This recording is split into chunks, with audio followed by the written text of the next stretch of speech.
चौधरी इतरत अली कड़े के बड़े जागीरदार थे। उनके बुजुर्गों ने शाही जमाने में अंग्रेजी सरकार की बड़ी बड़ी खिदमतें की थी। उनके बदले में यह जागीर मिली थी। अपने सुप्रबंध से उन्होंने अपनी मिल्कियत और भी बढ़ा ली थी और अब इस इलाके में उनसे ज़्यादा धनी मानी कोई आदमी न था।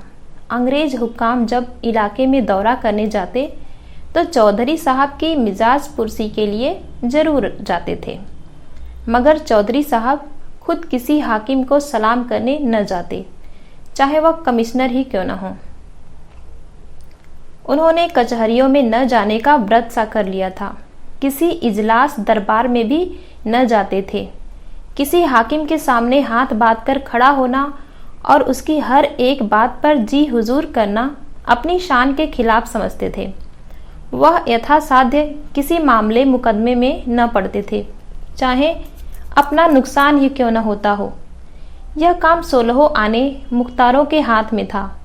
वे 1 के 100 करें या 100 के 1। फारसी और अरबी के आलिम थे, शरा के बड़े पाबंद, सूद को हराम समझते, 5 वक्त की नमाज अदा करते, 30 रोज़ रोज़े रखते और नित्य कुरान की तलावत करते थे। मगर धार्मिक संकीर्णता कहीं छू तक नहीं गई थी। प्रातःकाल गंगा स्नान करना उनका नित्य का नियम था। पानी बरसे, पाला पड़े, पर 5 बजे वह कोस भर चलकर गंगा तट पर अवश्य पहुंच जाते। लौटते वक्त अपनी चांदी की सुराही गंगा जल से भर लेते और हमेशा गंगा जी पीते। गंगा जी के सिवा वह और कोई पानी पीते ही न थे। शायद कोई योगी यति भी गंगा जल पर इतनी श्रद्धा न रखता होगा। उनका सारा घर भीतर से बाहर तक 7वें दिन गऊ के गोबर से लीपा जाता था। इतना ही नहीं, उनके यहाँ बगीचे में एक पंडित 12 मास दुर्गा पाठ भी किया करते थे। साधु सन्यासियों का आदर सत्कार तो उनके यहाँ जितनी उदारता और भक्ति से किया जाता था, उस पर राजाओं को भी आश्चर्य होता था। यूँ कहिए कि सदा व्रत चलता था। उधर मुसलमान फकीरों का खाना बावर्ची खाने में पकता था और कोई 100-125 आदमी नित्य एक दस्तरखान पर खाते थे। इतना दान पुण्य करने पर भी उन पर किसी महाजन का 1 कौड़ी का भी कर्ज न था। नियत कुछ ऐसी बरकत थी कि दिन दिन उन्नति ही होती थी। उनकी रियासत में आम हुक्म था कि मुर्दों को जलाने के लिए, किसी यज्ञ या भोज के लिए, शादी ब्याह के लिए सरकारी जंगल से जितनी लकड़ी चाहे काट लो। चौधरी साहब से पूछने की ज़रूरत न थी। हिंदू असामियों की बारात में उनकी ओर से कोई न कोई जरूर शरीक होता था। नवेद के रुपए बंधे हुए थे। लड़कियों के विवाह में कन्यादान के रुपए मुकर्रर थे। उनको हाथी, घोड़े, तंबू, शामियाने, पालकी, नालकी, फर्श, जाजिमे, पंखे, चंवर, चांदी के महफिली सामान उनके यहाँ से बिना किसी दिक्कत के मिल जाते थे। मांगने भर की देर रहती थी। इस दानी उदार यशस्वी आदमी के लिए प्रजा भी प्राण देने को तैयार रहती थी। चौधरी साहब के पास एक राजपूत चपरासी था, भजन सिंह। पूरे 6 फुट का जवान था, चौड़ा सीना, बाने का लठैत, सैकड़ों के बीच से मारकर निकल आने वाला। उसे भय तो छू भी नहीं गया था। चौधरी साहब को उस पर असीम विश्वास था। यहाँ तक कि हज करने गए तो उसे भी साथ लेते गए। उनके दुश्मनों की कमी न थी। आसपास के सभी जमींदार उनकी शक्ति और कीर्ति से जलते थे। चौधरी साहब के खौफ के मारे वे अपने असामियों पर मनमाना अत्याचार न कर सकते थे, क्योंकि वह निर्बलों का पक्ष लेने के लिए सदा तैयार रहते थे। लेकिन भजन सिंह साथ हो तो उन्हें दुश्मन के द्वार पर भी सोने में कोई शंका न थी। कई बार ऐसा हुआ कि दुश्मनों ने उन्हें घेर लिया और भजन सिंह अकेला जान पर खेलकर उन्हें बेदाग निकाल लाया। ऐसा आग में कूद पड़ने वाला आदमी किसी ने कम देखा होगा। वह कहीं बाहर जाता तो जब तक खैरियत से घर न पहुंच जाए चौधरी साहब को शंका बनी रहती थी कि कहीं किसी से लड़ न बैठा हो। बस पालतू मेढ़े की सी दशा थी जो जंजीर से छूटते ही किसी न किसी से टक्कर लेने दौड़ता है। तीनों लोगों में चौधरी साहब के सिवा उनकी निगाहों में और कोई था ही नहीं। बादशाह कहो, मालिक कहो, देवता कहो, जो कुछ थे चौधरी साहब थे। मुसलमान लोग चौधरी साहब से जला करते थे। उनका ख्याल था कि वह अपने दीन से फिर गए हैं। ऐसा विचित्र जीवन सिद्धांत उनकी समझ में क्यों कर आता। मुसलमान सच्चा मुसलमान है तो गंगा जल क्यों पिए, साधुओं का आदर सत्कार क्यों करे, दुर्गा पाठ क्यों करावे। मुल्लाओं में उनके खिलाफ हंडियां पकती रहती थी और हिंदुओं को जक देने की तैयारियां होती रहती थी। आखिर यह राय तय पाई गई कि ठीक जन्माष्टमी के दिन ठाकुर द्वारे पर हमला किया जाए और हिंदुओं का सिर नीचा कर दिया जाए। दिखा दिया जाए कि चौधरी साहब के बल पर फूले फले फिरना तुम्हारी भूल है। चौधरी साहब कर ही क्या लेंगे। अगर उन्होंने हिंदुओं की हिमायत की तो उनकी भी खबर ली जाएगी, सारा हिंदूपन निकल जाएगा। अंधेरी रात थी।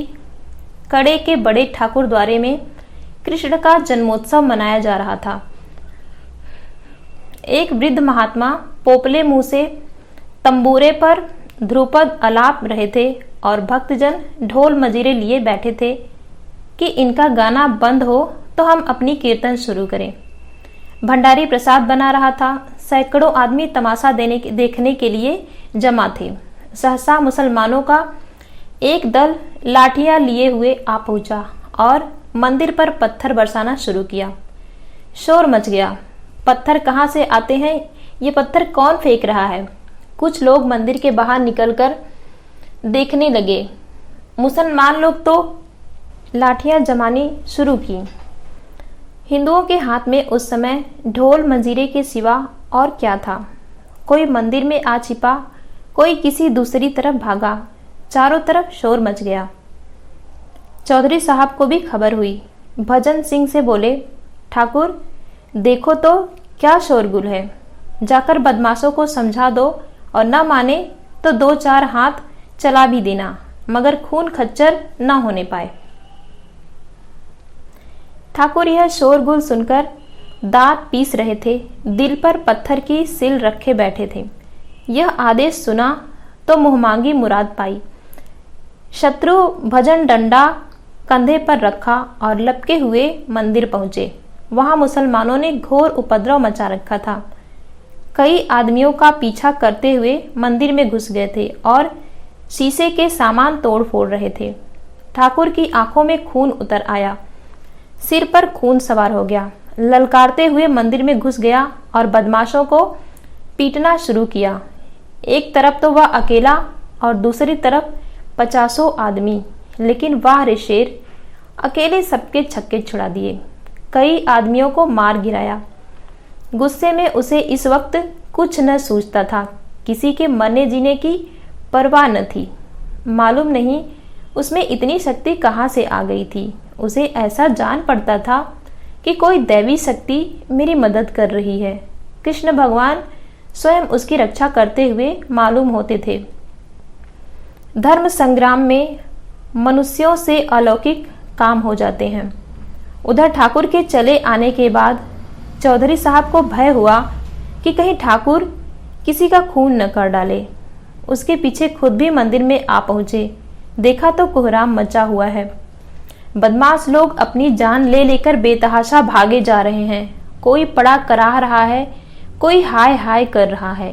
ठाकुर को पुकारना ही चाहते थे कि सहसा एक आदमी भागा हुआ आया और उनके सामने आता आता जमीन पर गिर पड़ा। चौधरी साहब ने उसे पहचान लिया और दुनिया उनकी आंखों से अंधेरी हो गई। यह उनका इकलौता दामाद और उनकी जायदाद का वारिस शाहिद हुसैन था। चौधरी ने दौड़कर शाहिद को संभाला और जोर से बोले, ठाकुर इधर आओ, लालटेन लालटेन आ, यह तो मेरा शाहिद है। ठाकुर के हाथ पांव फूल गए। लालटेन लेकर बाहर निकले। शाहिद हुसैन ही थे। उनका सिर कट गया था और रक्त उछलता हुआ निकल रहा था। चौधरी ने सिर पीटते हुए कहा, ठाकुर, तुमने तो मेरा चिराग ही गुल कर दिया। ठाकुर ने थर थर कांपते हुआ कहा, मालिक, भगवान जानते हैं, मैंने पहचाना नहीं। चौधरी, नहीं, मैं तुम्हारे ऊपर इल्जाम नहीं रखता। भगवान के मंदिर में मैं किसी को घुसने का अख्तियार नहीं है। अफसोस यही है कि खानदान का निशान मिट गया और तुम्हारे हाथों। तुमने मेरे लिए हमेशा अपनी जान हथेली पर रखी और खुदा ने तुम्हारे ही हाथों मेरा सत्यानाश करा दिया। चौधरी साहब रोते जाते थे और ये बातें कहते जाते थे। ठाकुर ग्लानि और पश्चाताप से गड़ा जाता था। अगर उसका अपना लड़का मारा गया होता तो उसे इतना दुख न होता। आह, मेरे हाथों मेरे मालिक का सर्वनाश हुआ, जिसके पसीने की जगह वह खून बहाने को तैयार रहता था, जो उसका स्वामी ही नहीं ईष्ट था, जिसके जरा से इशारे पर वह आग में कूद सकता था। उसी के वंश की उसने जड़ काट दी। वह उसकी आस्तीन का सांप निकला। रुधे हुए कंठ से बोला, सरकार, मुझसे बढ़कर अभागा और कौन होगा। मेरे मुंह में कालिख लग गई। यह कहते कहते ठाकुर ने कमर से छुरा निकाल लिया। वह अपनी छाती में छुरा घोंपकर कालिमा को रक्त से धोना ही चाहते थे कि चौधरी साहब ने लपक कर छुरा उनके हाथों से छीन लिया और बोले, क्या करते हो? होश संभालो, ये तकदीर के करिश्मे हैं, इसमें तुम्हारा कोई कसूर नहीं। खुदा को जो मंजूर था वह हुआ। मैं अगर खुद शैतान के बहकावे में आकर मंदिर में घुसता और देवता की तौहीन करता और तुम मुझे पहचान कर भी कत्ल कर देते तो मैं अपना खून माफ कर देता। किसी के दीन की तौहीन करने से बड़ा और कोई गुनाह नहीं है। गो इस वक्त मेरा कलेजा फटा जाता है और यह सदमा मेरी जान ही लेकर छोड़ेगा, पर खुदा गवाह है कि मुझे तुमसे जरा भी मलाल नहीं है। तुम्हारी जगह मैं होता तो मैं भी यही करता, चाहे मेरे मालिक का बेटा ही क्यों न होता। घर वाले मुझे तानों से छेदेंगे, लड़की रो रो कर मुझसे खून का बदला मांगेगी, सारे मुसलमान मेरे खून के प्यासे हो जाएंगे। मैं काफिर और बेदीन कहा जाऊंगा। शायद कोई दीन का पक्का नौजवान मुझे कत्ल करने पर भी तैयार हो जाए, लेकिन मैं हक से मुंह न मोड़ूंगा। अंधेरी रात है और इसी दम यहाँ से भाग जाओ और मेरे इलाके में किसी छावनी में छिप जाओ। वह देखो, कई मुसलमान चले आ रहे हैं, मेरे घर वाले भी हैं। भागो भागो। साल भर भजन सिंह चौधरी साहब के इलाके में छिपा रहा। एक और मुसलमान लोग उसकी टोह में लगे रहते थे, दूसरी ओर पुलिस, लेकिन चौधरी उसे हमेशा छिपाते रहते थे। अपने समाज के ताने सहे, अपने घर वालों का तिरस्कार सहा, पुलिस के वार सहे, मुल्लाओं की धमकियां सही, पर भजन सिंह की खबर किसी को कानो कान न होने दी। ऐसे वफादार स्वामी भक्त सेवक को वह जीते जी निर्दय कानून के पंजे में न देना चाहते थे। उनके इलाके की छावनियों में कई बार तलाशियां हुई। मुल्लाओं ने घर के नौकरों, मामाओं, लौंडियों को मिलाया, लेकिन चौधरी ने ठाकुर को अपने एहसानों की भांति छिपाए रखा। लेकिन ठाकुर को अपने प्राणों की रक्षा के लिए चौधरी साहब को संकट में पड़े देखकर असह्य वेदना होती थी।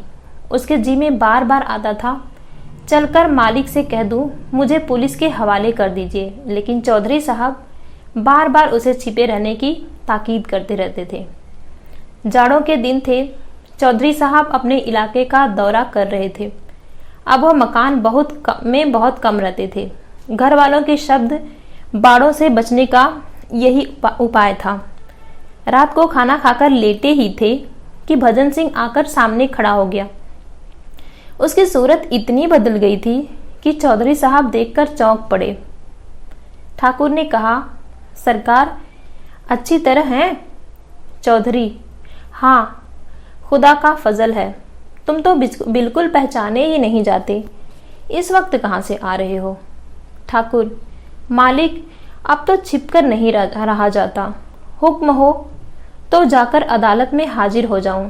जो भाग्य में लिखा होगा वह होगा।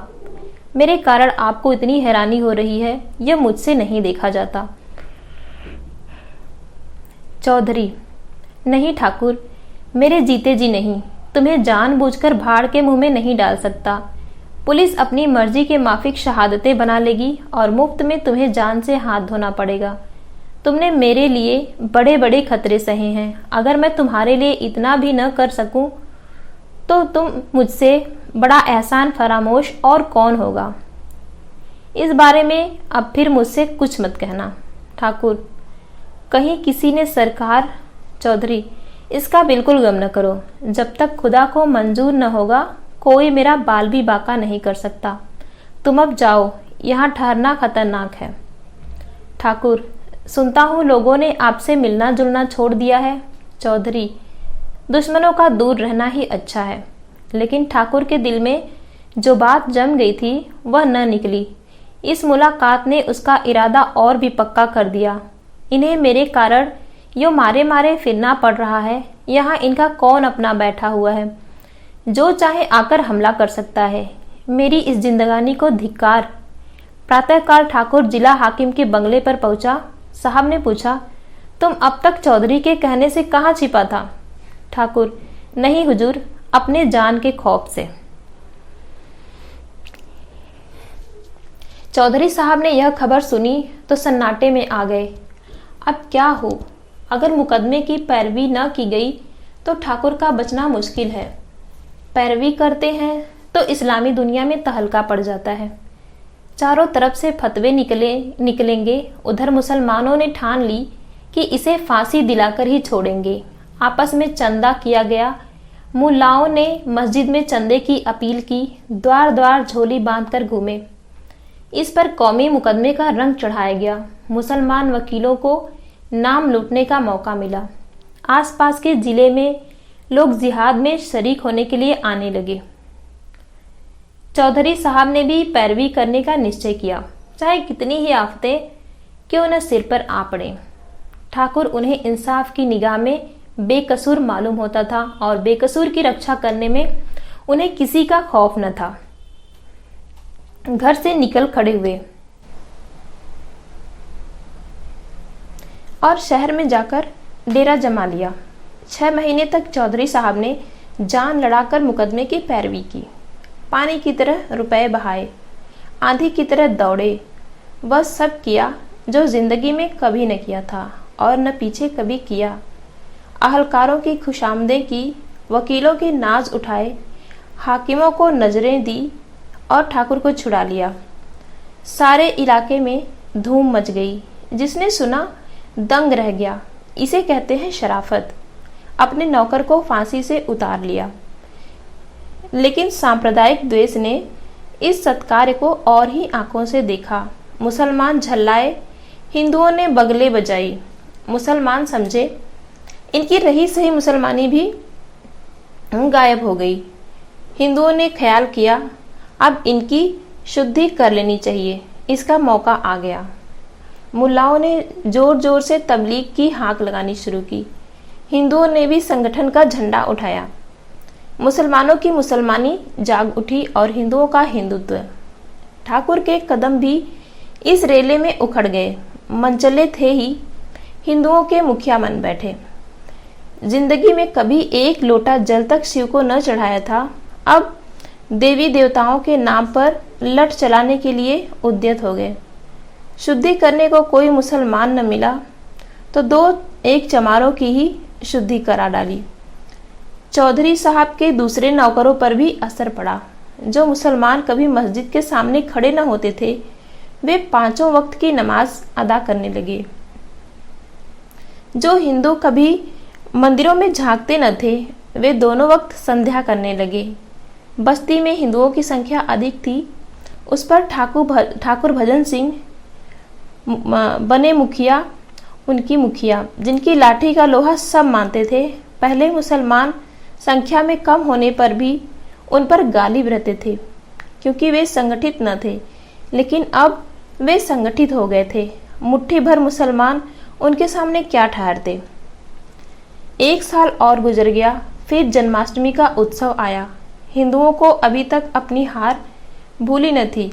गुप्त रूप से बराबर तैयारियां होती रहती थी। आज प्रातःकाल ही भक्त लोग मंदिर में जमा होने लगे। सबके हाथों में लाठियां थी। कितने ही आदमियों ने कमर में छुरे छुपा लिए थे। छेड़कर लड़ने की राय पक्की हो गई थी। पहले कभी इस उत्सव में जुलूस न निकला था। आज धूमधाम से जुलूस भी निकलने की ठहरी। दीपक जल चुके थे। मस्जिदों में शाम की नमाज होने लगी थी। जुलूस निकला। हाथी घोड़े झंडे झंडियाँ बाजे गाजे सब साथ थे। आगे आगे भजन सिंह अपने अखाड़े के पट्टों को लिए अकड़ते चले जाते थे। जामा मस्जिद सामने दिखाई दी। पट्टों ने लाठियां संभाली। सब लोग सतर्क हो गए। जो लोग इधर उधर बिखरे हुए थे आकर सिमट गए। आपस में कुछ कानाफूसी हुई। बाजे और जोर से बजने लगे। जय जयकार की ध्वनि और जोर से उठने लगी। जुलूस मस्जिद के सामने आ पहुंचा।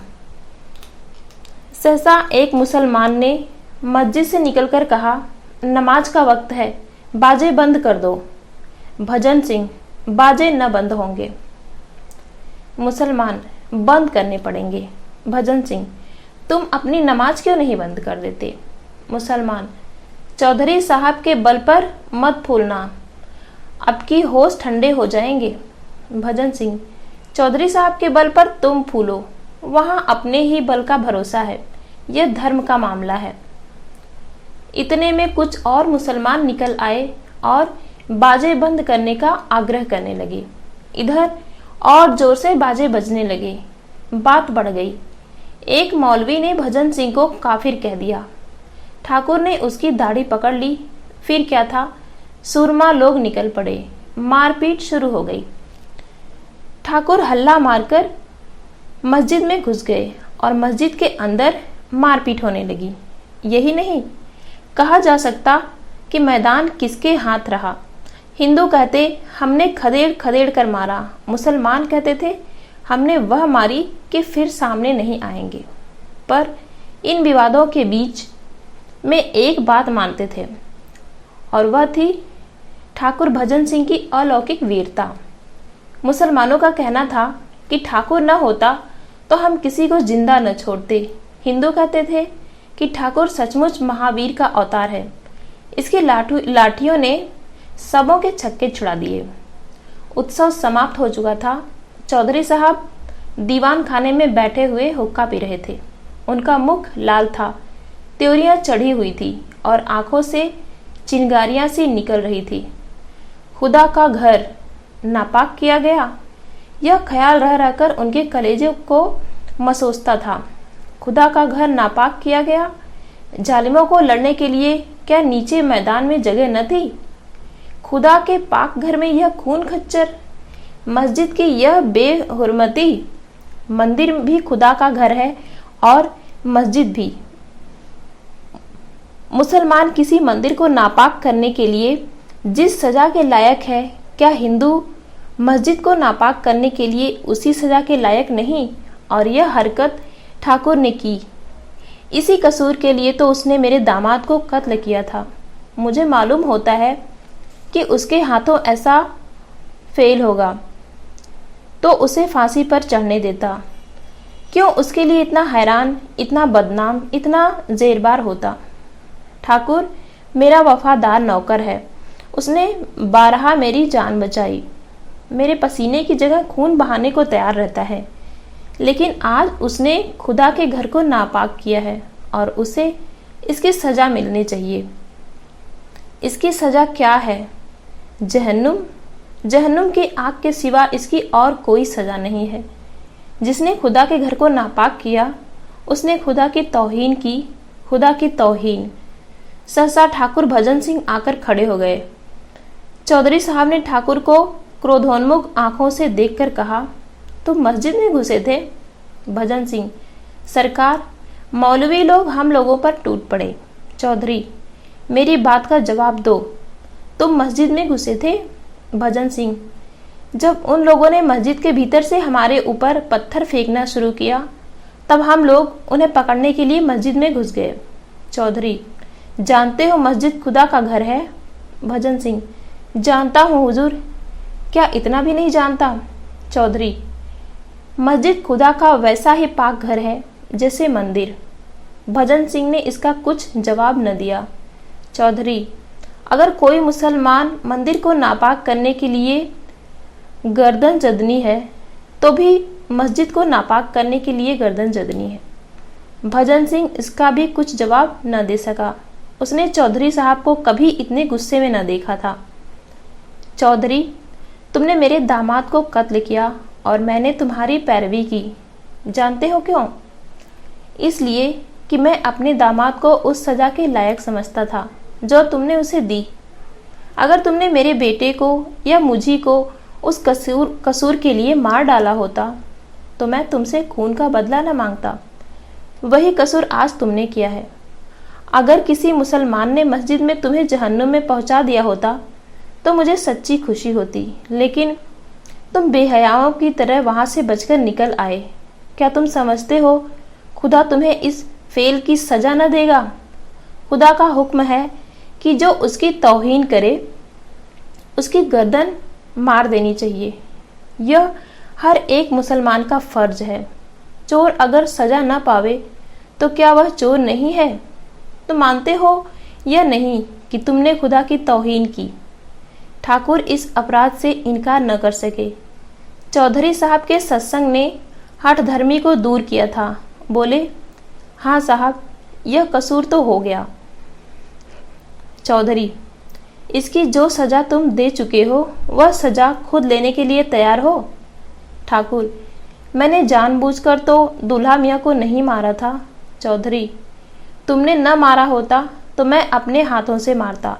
समझ गए? अब मैं तुमसे खुदा की तौहीन का बदला लूँगा। बोलो, मेरे हाथों चाहते हो या अदालत के हाथों? अदालत से कुछ दिनों के लिए सजा पा जाओगे। मैं कत्ल करूँगा।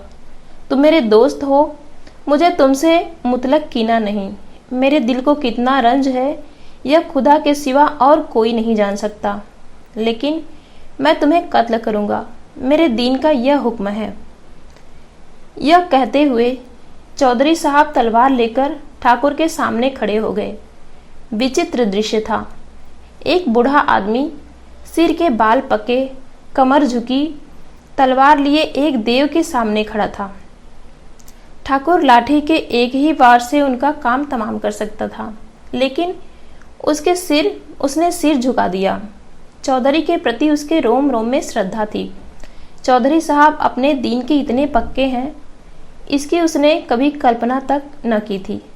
उसे शायद धोखा हो गया कि यह दिल से हिंदू है। जिस स्वामी ने उसे फांसी से उतार लिया, उसी के प्रति हिंसा या प्रतिकार का भाव उसके मन में क्यों कर आता? वह दिलेर था और दिलेरों की भांति निष्कपट था। उसे इस समय क्रोध न था, पश्चाताप था, मरने का भय न था, दुख था। चौधरी साहब ठाकुर के सामने खड़े थे। दीन कहता था मारो, सज्जनता कहती थी छोड़ो। दीन और धर्म में संघर्ष हो रहा था। ठाकुर ने चौधरी का असमंजस देखा। गदगद कंठ से बोला, मालिक, आपकी दया मुझ पर हाथ न उठाने देगी। आपने पाले हुए सेवक को आप मार नहीं सकते, लेकिन यह सिर आपका है। आपने इसे बचाया था, आप इसे ले सकते हैं। यह मेरे पास आपकी अमानत थी। वह अमानत आपको मिल जाएगी। सवेरे मेरे घर किसी को भेजकर मंगवा लीजिएगा। यहाँ दूंगा तो उपद्रव खड़ा हो जाएगा। घर पर कौन जानेगा किसने मारा। जो भूल चूक हुई क्षमा कीजिएगा। यह कहता हुआ ठाकुर वहाँ से चला गया। तो इतनी सी थी यह कहानी। और अगर आपको ये कहानी अच्छी लगी हो तो मेरे चैनल को सब्सक्राइब, इस कहानी को लाइक और कमेंट करके ज़रूर बताइएगा कि आपको ये कहानी कैसी लगी।